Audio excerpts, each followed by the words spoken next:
The day I caught my son's wife cheating, I thought the worst was over. I never imagined she'd turn the whole family against me.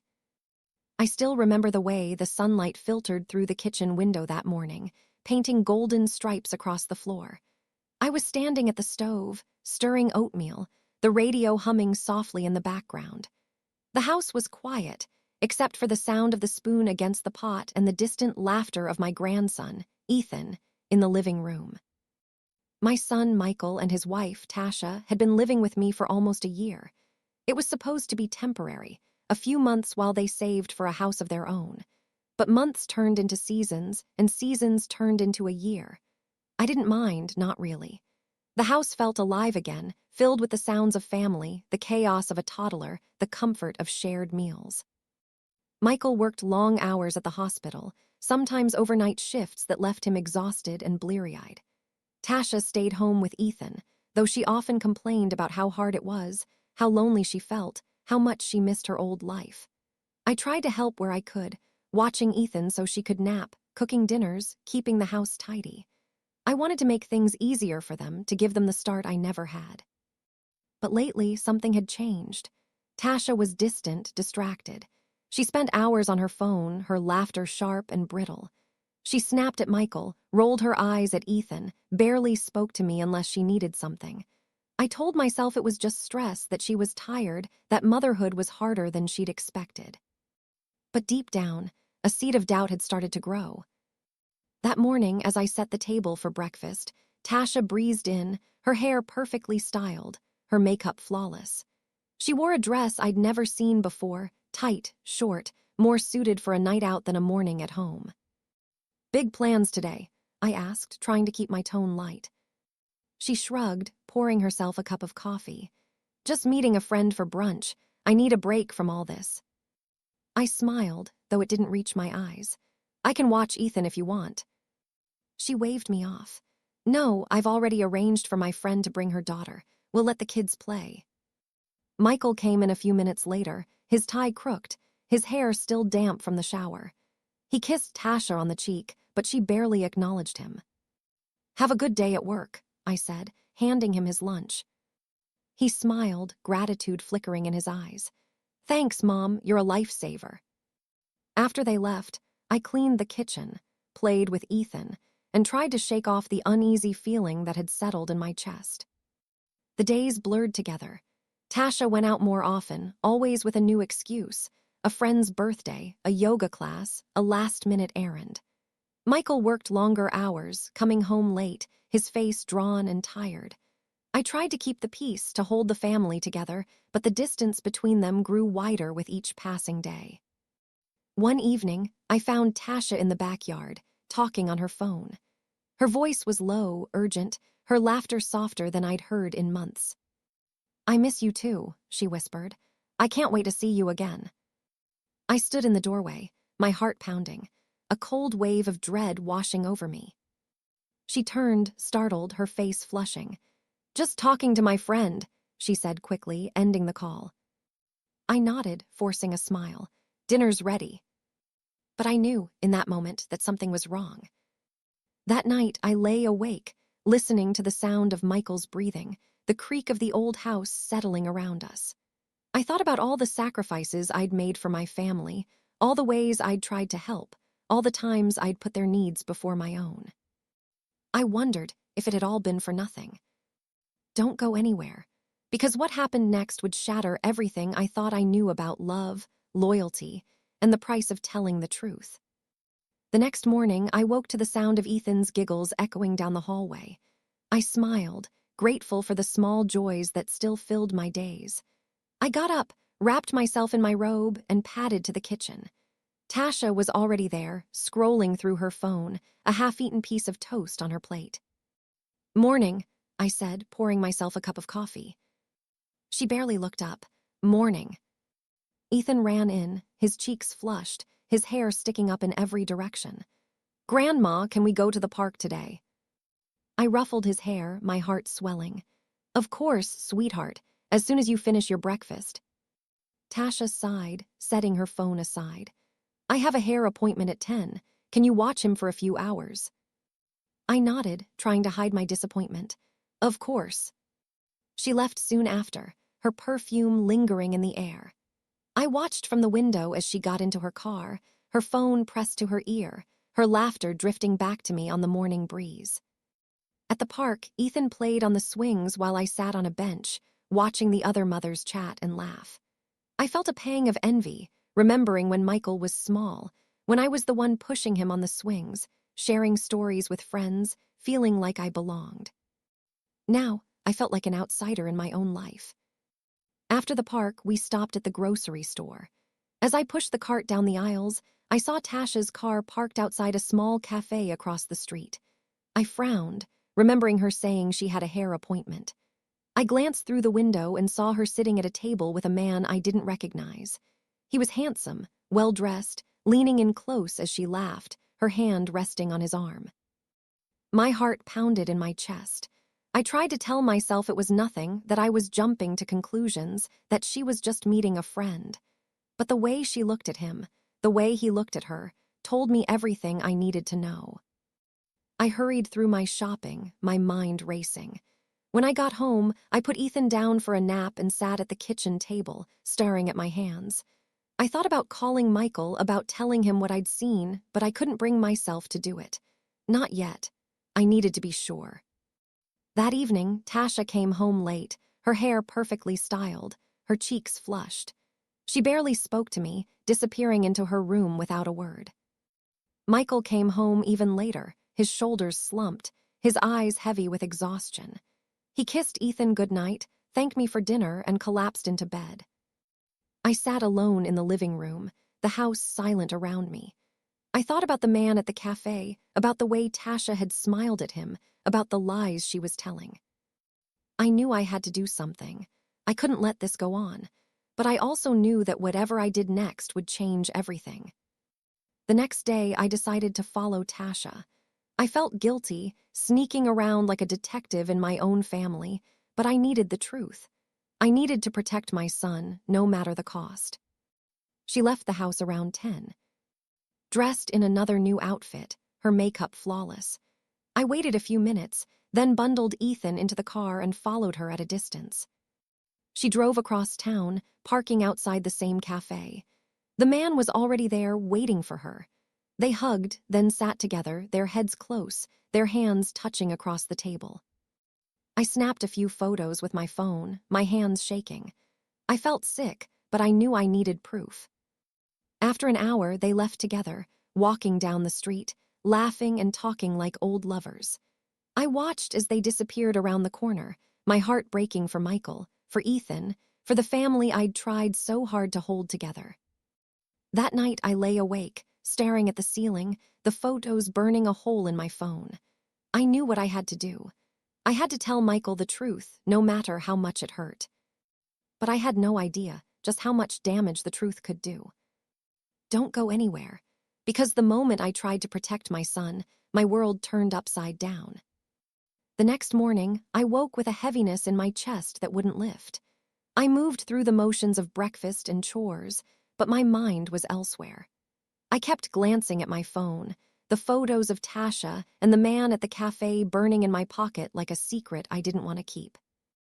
Michael left for work early, kissing Ethan on the forehead and grabbing a travel mug of coffee. Tasha was in a good mood, humming as she got ready, her phone buzzing with messages. I watched her, wondering how she could act so normal, so unbothered when she was living a double life. After she left, I sat at the kitchen table, staring at the photos. I thought about deleting them, about pretending I hadn't seen anything, about letting Michael live in ignorance. But I couldn't. I loved my son too much to let him be lied to let him build his life on a foundation of betrayal. That afternoon, I called Carla, my oldest friend. She'd known me since high school, had seen me through every heartbreak and triumph. I don't know what to do, I confessed, my voice trembling. If I tell Michael, it'll destroy him, but if I don't, I'm letting Tasha get away with it. Carla was quiet for a moment. You have to tell him, Ruth. He deserves the truth, but be gentle. This will break his heart. I nodded, tears slipping down my cheeks. I just wanted him to be happy. I know, she said softly, But sometimes the truth is the only way to set someone free. That evening, after Ethan was asleep and Tasha was out again, I sat Michael down at the kitchen table. My hands shook as I handed him my phone, the photos open on the screen. He frowned, confusion clouding his face. "What's this?" I took a deep breath, my voice barely above a whisper. "I'm so sorry, Michael. I saw Tasha with another man. I followed her. I had to be sure." He stared at the photos, his face draining of color. For a moment, he said nothing. Then he looked up at me, his eyes full of pain. "Are you sure?" he asked, his voice breaking. I nodded, tears streaming down my face. "I'm so sorry, sweetheart. I wish I was wrong." He stood abruptly, pushing the chair back with a scrape.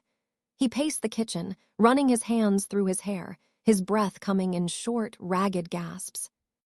"I can't believe this," he whispered.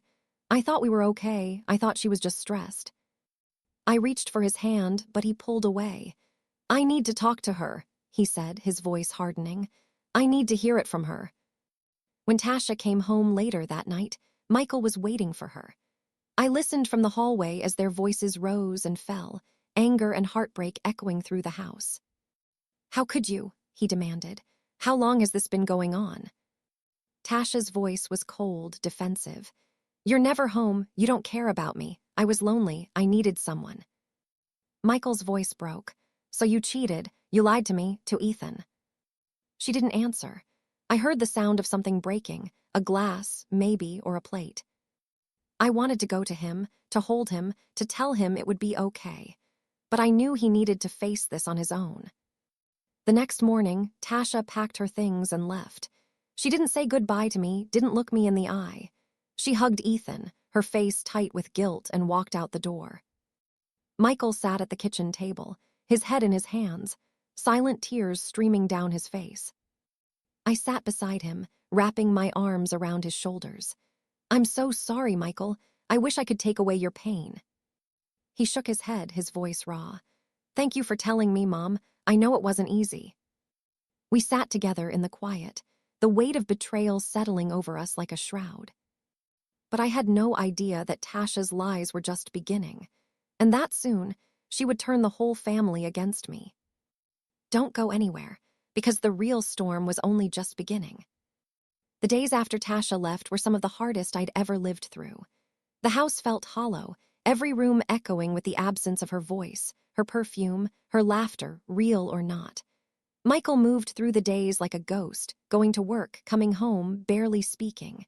Ethan clung to me, confused and quiet, asking for his mother in the small hours of the night. I tried to keep things normal for Ethan's sake. I made his favorite meals, read him extra stories at bedtime, took him to the park every afternoon. But the weight of what had happened pressed down on all of us. I worried about Michael, about how much he was holding inside, about the anger and grief I saw in his eyes. One evening, as I was folding laundry, my phone buzzed with a message from Tasha. I stared at the screen, my heart pounding. "You ruined everything. I hope you're happy." I sat down hard on the bed, the words burning into me. I wanted to reply, to defend myself, to remind her that she was the one who'd cheated, who'd lied, who'd broken Michael's heart. But I didn't. I deleted the message and tried to focus on the things I could control. But Tasha wasn't done. She started calling Michael, leaving long, tearful voicemails. She told him she'd made a mistake, that she wanted to come home, that she loved him. When he didn't answer, she started calling his friends, his coworkers, even his sister, Rachel. And then the rumors started. Rachel called me one afternoon, her voice tight. "Mom, what's going on? Tasha says you've been trying to break up their marriage for months. She says you were always interfering, always criticizing her, always trying to turn Michael against her." I felt my stomach drop. "That's not true, Rachel. I only ever tried to help. I watched Ethan so she could rest, I cooked for them, I tried to keep the peace." Rachel sighed. "I know, Mom, but Tasha's telling everyone that you hated her, that you wanted her gone, that you made her life miserable." I pressed a hand to my chest, fighting back tears. "I never wanted this. I just wanted Michael to be happy." Rachel was quiet for a moment. "I believe you. But not everyone will. Tasha's very convincing. The next week, Michael's aunt called, her voice cold. I heard what you did, Ruth. I can't believe you'd stoop so low. Tasha says you followed her, spied on her, tried to ruin her marriage. She says you made up the whole thing about her cheating. I tried to explain, to tell her about the photos, about what I'd seen with my own eyes. But she wouldn't listen. You always thought you knew best. Maybe you should have stayed out of it. I hung up, my hands shaking. I felt like I was losing my family, one person at a time. Even at the community center, where I volunteered twice a week, I started to notice the whispers. People looked at me differently, their smiles a little too tight, their conversations stopping when I walked into the room. I heard someone say, "That's her, the one who broke up her son's marriage." I wanted to scream, to tell them the truth, to show them the photos, the messages, the evidence. But I knew it wouldn't matter. Tasha was charming, beautiful, persuasive. I was just the mother-in-law, the meddler, the villain in her story. One night, Michael came home late, his face drawn and tired.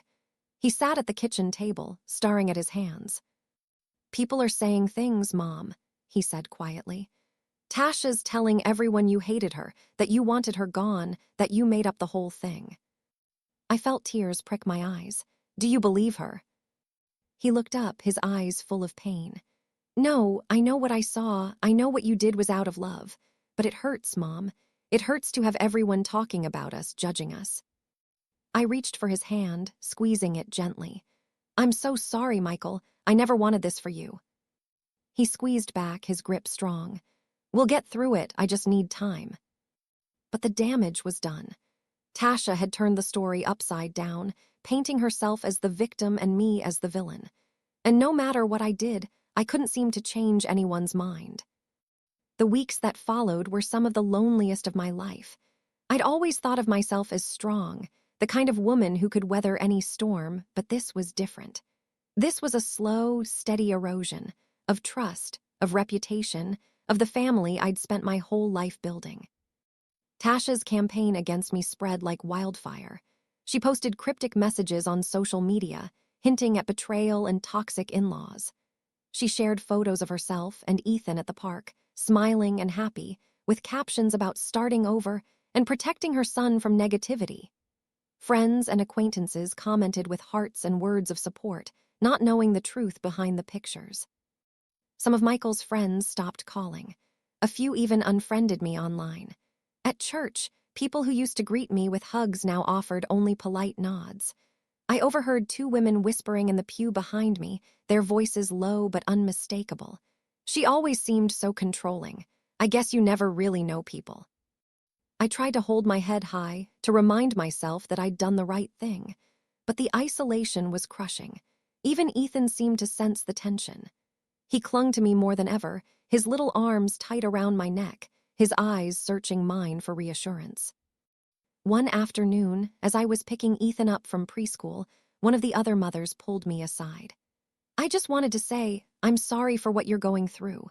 Divorce is hard on everyone, but especially on the kids. If you ever need someone to talk to, I'm here."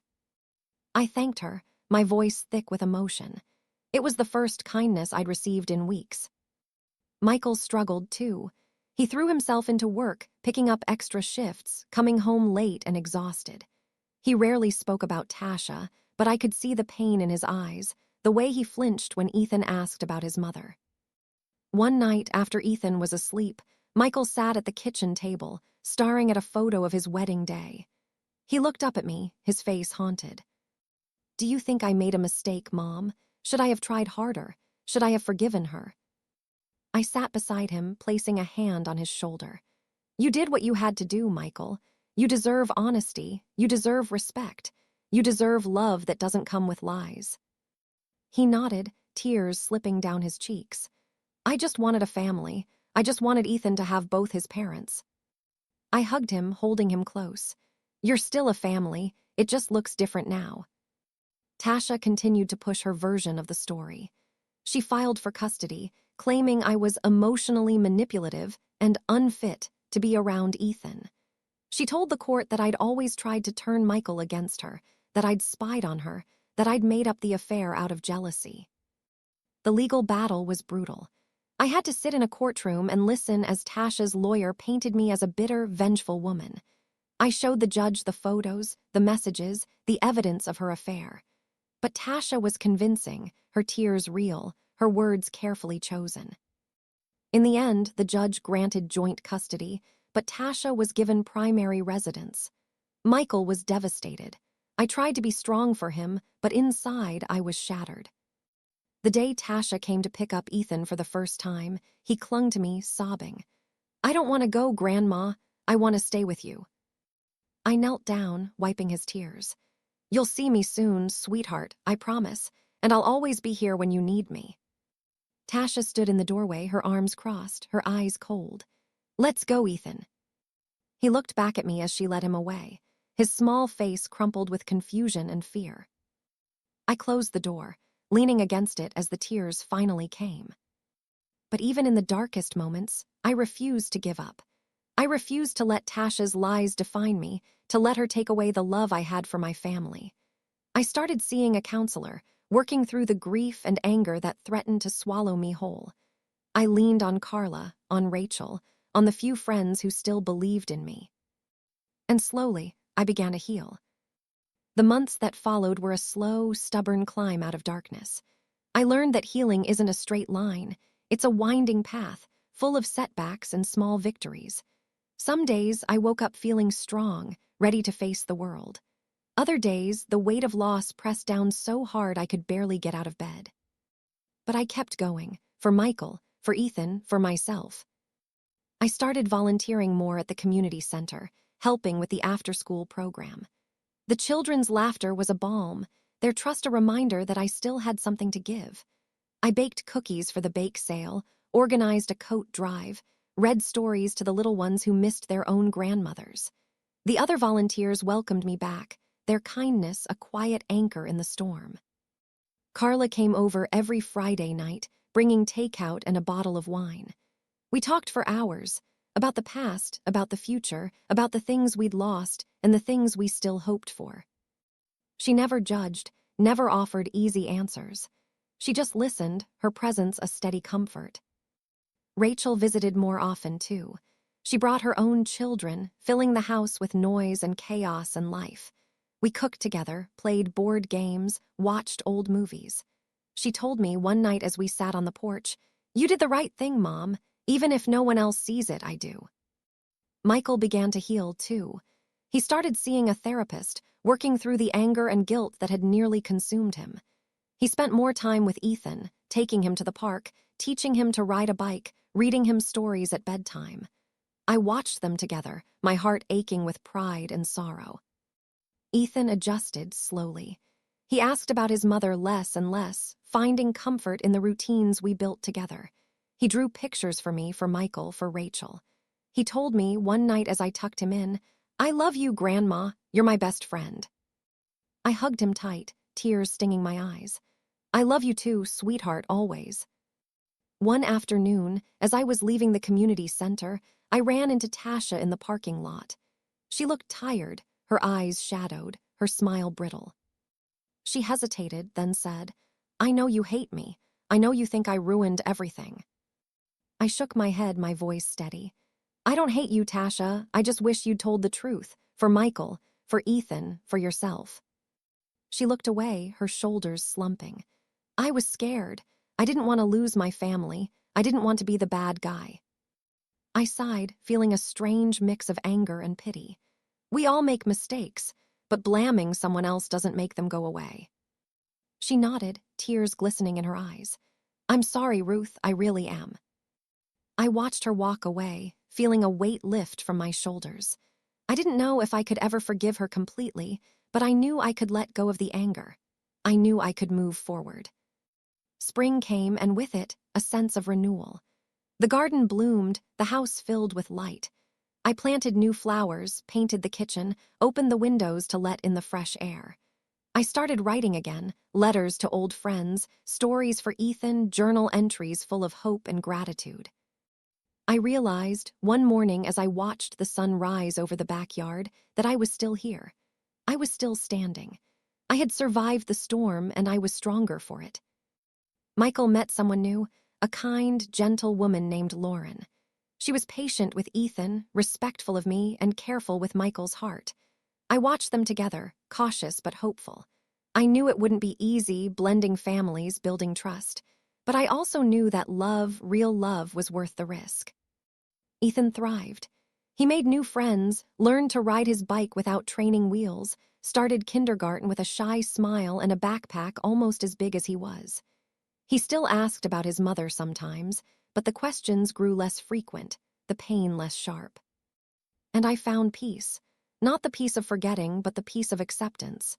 The peace of knowing I had done the right thing, even when it cost me everything.